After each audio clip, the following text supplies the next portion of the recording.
Və bəzən insan oturur, baxır. Yəni sən özünü nələrdən sıxmısan, düzdür?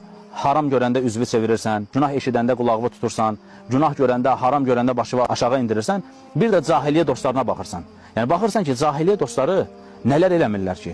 Adamlar gedirlər, yeyirlər, içirlər, bütün dünya şəhvətlərini dadırlar və bir yerdə şeytan gəlir sənə deyir ki, bax sən hələ hardasan? Adamlar gör nələr eləyirlər, adamlar gör nə günahlar eləyirlər. Sən bir qadına baxanda özünə gəlmirsən. Sən bir qadına baxmısan deyə oturub hönkür-hönkür ağlayırsan. Sən bir günaha düşmüsən deyə gör adamlar nələr eləyirlər. Şeytan nə edir? Səni onlara baxdıraraq, onları göstərərək bir bu yerdən insana yaxınlaşır, bir də səni bəzən o cahiliyyə həyatı üçün darıxdırır. Yəni baxırsan keçmişə, nələr edirdin, günahlara gedirdin, indi baxırsan ki, özünü nə qədər sıxmısan. Fəqət bu sıxmağın sonu cənnətdir.